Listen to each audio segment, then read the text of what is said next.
بسم اللہ الرحمن الرحیم۔ السلام علیکم ورحمۃ اللہ وبرکاتہ۔ بنی اسرائیل میں برسیسا نامی ایک راہب تھا۔ اس وقت بنی اسرائیل میں اس جیسا کوئی عبادت گزار نہیں تھا۔ اس نے ایک عبادت خانہ بنایا ہوا تھا اور وہ اسی میں عبادت میں مست رہتا تھا۔ اسے لوگوں سے کوئی غرض نہیں تھا، نہ تو وہ کسی کو ملتا اور نہ ہی کسی کے پاس آتا جاتا تھا۔ ایک بار شیطان نے اسے گمراہ کرنے کا ارادہ کر لیا۔ برسیسا اپنے کمرے سے باہر نکلتا ہی نہیں تھا۔ وہ ایسا عبادت گزار تھا کہ اپنا وقت ہرگز ضائع نہیں کرتا تھا۔ شیطان نے دیکھا کہ جب دن میں کچھ وقت وہ تھکتا ہے تو کبھی کبھی اپنی کھڑکی سے باہر جھانک لیتا ہے۔ ادھر کوئی آبادی بھی نہیں تھی، اس کا اکیلا مکان تھا۔ اس کے ارد گرد کھیت اور باغ تھے۔ جب اس نے دیکھا کہ وہ دن میں 1 یا 2 مرتبہ کھڑکی سے باہر دیکھتا ہے تو اس مردود نے انسانی شکل میں آ کر کھڑکی کے سامنے نماز کی نیت باندھ لی۔ اس نے نماز کیا پڑھنی تھی، فقط شکل بنا کر کھڑا تھا۔ اب دیکھو کہ جس کی کمزوری ہوتی ہے اس کو گمراہ کرنے کے لیے اسی کے مطابق دل کا شروع بنا لیتا ہے۔ چنانچہ جب اس نے کھڑکی میں سے باہر جھانکا تو ایک آدمی کو قیام کی حالت میں دیکھا۔ وہ بڑا حیران ہوا۔ جب دن کے دوسرے حصے میں اس نے دوبارہ ارادتاً باہر دیکھا تو وہ رکوع میں تھا۔ بڑا لمبا رکوع کیا، پھر تیسری مرتبہ سجدے کی حالت میں دیکھا۔ کئی دن اسی طرح ہوتا رہا۔ آہستہ آہستہ برسیسا کے دل میں یہ بات آنے لگی کہ یہ تو کوئی بڑا ہی بزرگ انسان ہے جو دن رات اتنی عبادتیں کرتا ہے۔ وہ کئی مہینوں تک اسی طرح شکل بنا کر قیام، رکوع اور سجدے کرتا رہا، یہاں تک کہ برسیسا کے دل میں یہ بات آنے لگی کہ میں اس سے پوچھوں تو صحیح کہ یہ کون ہے۔ جب برسیسا کے دل میں یہ بات آنے لگی تو شیطان نے کھڑکی کے قریب مصلی بچھانا شروع کر دیا۔ جب مصلی کھڑکی کے قریب آیا اور برسیسا نے باہر جھانکا تو اس نے شیطان سے پوچھا، تم کون ہو؟ وہ کہنے لگا، آپ کو مجھ سے کیا غرض ہے؟ میں اپنے کام میں لگا ہوا ہوں، مجھے ڈسٹرب نہ کریں۔ وہ سوچنے لگا کہ عجیب بات ہے کہ کسی کی کوئی بات سننا بھی گوارا نہیں کرتا۔ دوسرے دن برسیسا نے پھر پوچھا کہ آپ اپنا تعارف تو کروائیں۔ وہ کہنے لگا، مجھے اپنا کام کرنے دو۔ اللہ کی شان کہ ایک دن بارش ہونے لگی۔ وہ بارش میں بھی نماز کی شکل بنا کر کھڑا ہو گیا۔ برسیسا کے دل میں بات آئی کہ جب یہ اتنا عبادت گزار ہے کہ اس نے بارش کی بھی کوئی پرواہ نہیں کی، کیوں نہ میں اچھے اخلاق کا مظاہرہ کروں اور اسے کہوں کہ میاں اندر آ جاؤ۔ چنانچہ اس نے شیطان کو پیشکش کی کہ باہر بارش ہو رہی ہے، تم اندر آ جاؤ۔ وہ جواب میں کہنے لگا، ٹھیک ہے، مومن کو مومن کی دعوت قبول کر لینی چاہیے، لہٰذا میں آپ کی دعوت قبول کر لیتا ہوں۔ وہ تو چاہتا ہی یہی تھا۔ چنانچہ اس نے کمرے میں آ کر نماز کی نیت باندھ لی۔ وہ کئی مہینوں تک اس کے کمرے میں عبادت کی شکل بناتا رہا۔ وہ تو دراصل عبادت نہیں کر رہا تھا، فقط نماز کی شکل بنا رہا تھا، لیکن دوسرا یہی سمجھ رہا تھا کہ وہ نماز پڑھ رہا ہے۔ اس کو نماز سے کیا غرض تھی، وہ تو اپنے مشن پر تھا۔ جب کئی مہینے گزر گئے تو برسیسا نے اسے واقعی بہت بڑا بزرگ سمجھنا شروع کر دیا اور اس کے دل میں اس کی عقیدت پیدا ہونا شروع ہو گئی۔ کچھ عرصے کے بعد شیطان برسیسا سے کہنے لگا کہ اب میرا سال پورا ہو چکا ہے، لہٰذا اب میں یہاں سے جاتا ہوں، میرا مقام کہیں اور ہے۔ روانہ ہوتے وقت ویسے ہی دل نرم ہو چکا تھا، لہٰذا برسیسا سے کہنے لگا، اچھا میں آپ کو جاتے جاتے ایک ایسا تحفہ دے جاتا ہوں جو مجھے اپنے بڑوں سے ملا تھا۔ وہ تحفہ یہ ہے کہ اگر تمہارے پاس کوئی بھی بیمار آ جائے تو اس پر یہ پڑھ کر دم کر دیا کرنا، وہ ٹھیک ہو جایا کرے گا۔ تم بھی کیا یاد کرو گے کہ کوئی آیا تھا اور تحفہ دے گیا تھا؟ برسیسا نے کہا، مجھے اس کی کوئی ضرورت نہیں۔ وہ کہنے لگا کہ یہ نعمت طویل مدت کی محنت کے بعد ملی ہے۔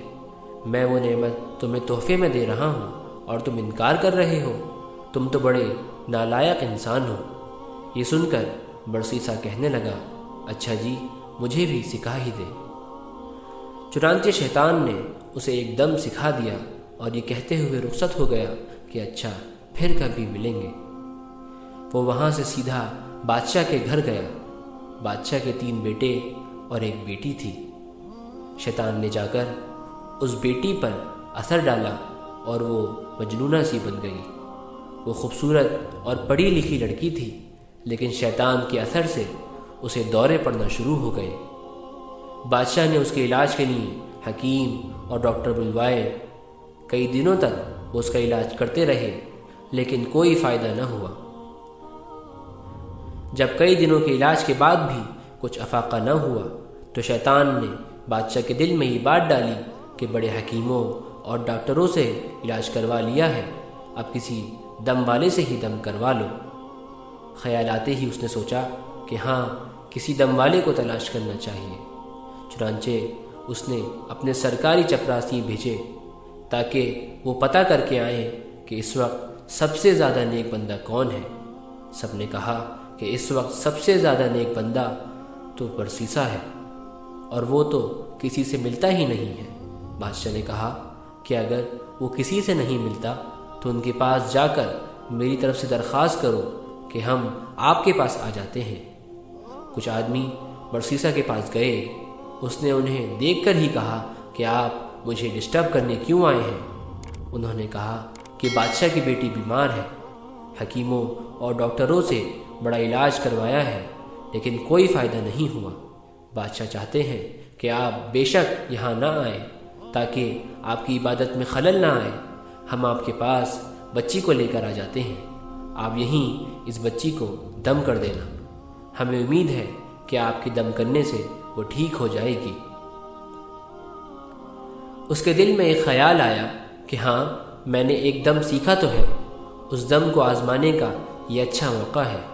چلو، یہ تو پتہ چل جائے گا کہ وہ دم ٹھیک بھی ہے یا نہیں۔ چنانچہ اس نے ان لوگوں کو بادشاہ کی بیٹی کو لانے کی اجازت دے دی۔ بادشاہ اپنی بیٹی کو لے کر برسیسا کے پاس آ گیا۔ اس نے جیسے ہی دم کیا وہ فوراً ٹھیک ہو گئی۔ مرض بھی شیطان نے لگایا تھا اور دم بھی اسی نے بتایا تھا، لہذا دم کرتے ہی شیطان اس کو چھوڑ کر چلا گیا اور وہ بالکل ٹھیک ہو گئی۔ بادشاہ کو پکا یقین ہو گیا کہ میری بیٹی اس کے دم سے ٹھیک ہوئی ہے۔ 1 ماہ کے بعد اس نے پھر اسی طرح بچی پر حملہ کیا اور وہ اسے پھر برسیسا کے پاس لے آئے۔ اس نے دم کیا تو وہ پھر اسے چھوڑ کر چلا گیا، حتیٰ کہ 2-4 دن کے بعد بادشاہ کو پکا یقین ہو گیا کہ میری بیٹی کا علاج اس کے دم میں ہے۔ اب برسیسا کی بڑی شہرت ہوئی کہ اس کے دم سے بادشاہ کی بیٹی ٹھیک ہو جاتی ہے۔ کچھ عرصے کے بعد بادشاہ کے ملک پر کسی نے حملہ کیا۔ وہ اپنے شہزادوں کے ہمراہ دشمن کا مقابلہ کرنے کے لیے تیاری کرنے لگا۔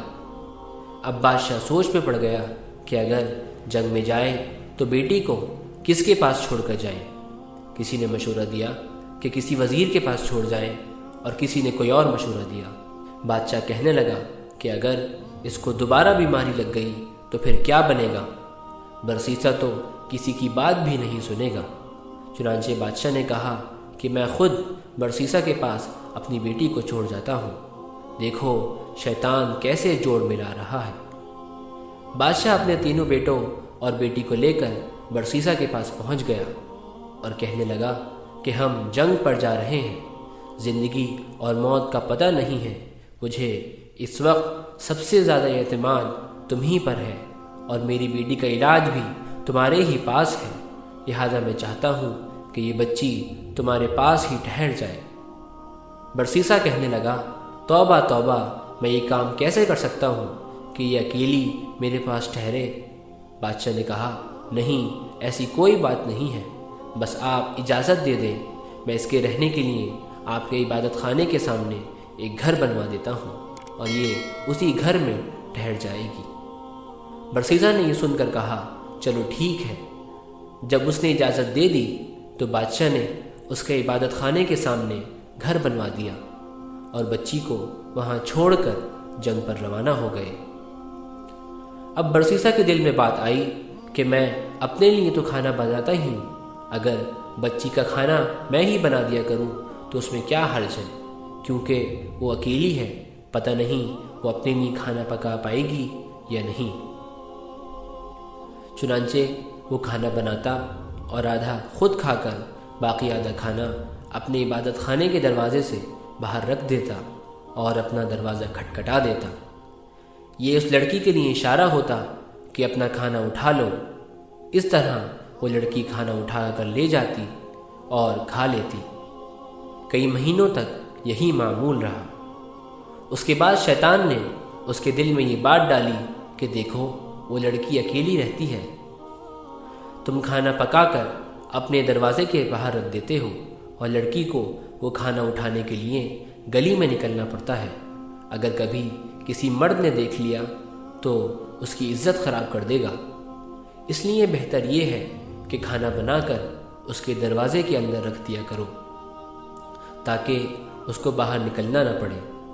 چنانچہ برسیسا نے کھانا بنا کر اس کے دروازے کے اندر رکھنا شروع کر دیا۔ وہ کھانا رکھ کر کنڈی کھٹکھٹا دیتا اور وہ کھانا اٹھا لیتی۔ یہ سلسلہ چلتا رہا۔ جب کچھ اور مہینے بھی گزر گئے تو شیطان نے اس کے دل میں ڈالا کہ تم خود تو عبادت میں لگے ہوتے ہو، یہ لڑکی تو اکیلی ہے، ایسا نہ ہو کہ تنہائی کی وجہ سے اور زیادہ بیمار ہو جائے، اس لیے بہتر ہے کہ اس کو کچھ نصیحت کر دیا کرو تاکہ یہ بھی عبادت گزار بن جائے اور اس کا وقت ضائع نہ ہو۔ یہ خیال دل میں آتے ہی اس نے کہا کہ ہاں یہ بات تو بہت اچھی ہے، لیکن اس کام کی کیا ترتیب ہونی چاہیے۔ شیطان نے اس بات کا جواب بھی اس کے دل میں ڈالا کہ اس کو کہہ دو کہ وہ اپنے گھر کی چھت پر آ جایا کرے اور تم بھی اپنے گھر کی چھت پر بیٹھ جایا کرو اور اسے وعظ و نصیحت کیا کرو۔ چنانچہ اس نے اسی ترتیب سے وعظ و نصیحت کرنا شروع کر دی۔ اس کے وعظ کا اس لڑکی پر بڑا اثر ہوا۔ اس نے نمازیں اور وظیفے شروع کر دیے۔ اب شیطان نے اس کے دل میں یہ بات ڈالی کہ دیکھ تیری نصیحت کا اس پر کتنا اثر ہوا ہے، ایسی نصیحت تو ہر روز ہونی چاہیے۔ چنانچہ اس نے روزانہ نصیحت کرنا شروع کر دی۔ اسی طرح کرتے کرتے جب کچھ وقت گزر گیا تو شیطان نے پھر اس کے دل میں یہ بات ڈالی کہ تم اپنے گھر کی چھت پر بیٹھتے ہو اور وہ اپنے گھر کی چھت پر بیٹھتی ہے، راستے میں گزرنے والے کیا باتیں سوچیں گے کہ یہ کون باتیں کر رہے ہیں۔ اسی طرح تو بہت ہی غلط تاثر پیدا ہو جائے گا، اس لیے بہتر ہے کہ چھت پر بیٹھ کر اونچی آواز سے بات کرنے کے بجائے تم دروازے سے باہر کھڑے ہو کر تقریر کرو اور وہ دروازے کے اندر کھڑی ہو کر سن لے، پردہ تو ہوگا ہی صحیح۔ چنانچہ اب اسی ترتیب سے وعظ و نصیحت شروع ہو گئی۔ کچھ عرصے تک اسی طرح معمول رہا۔ اس کے بعد شیطان نے پھر برسیسا کے دل میں خیال ڈالا کہ تم باہر کھڑے رہ کر تقریر کرتے ہو، دیکھنے والے کیا کہیں گے کہ پاگلوں کی طرح ایسے ہی بات کر رہا ہے، اس لیے اگر تقریر کرنی ہے تو چلو کواڑ کے اندر کھڑے ہو کر لیا کرو، وہ دور کھڑی ہو کر سن لیا کرے گی۔ چنانچہ اب اس نے دروازے کے اندر کھڑے ہو کر تقریر کرنا شروع کر دیا۔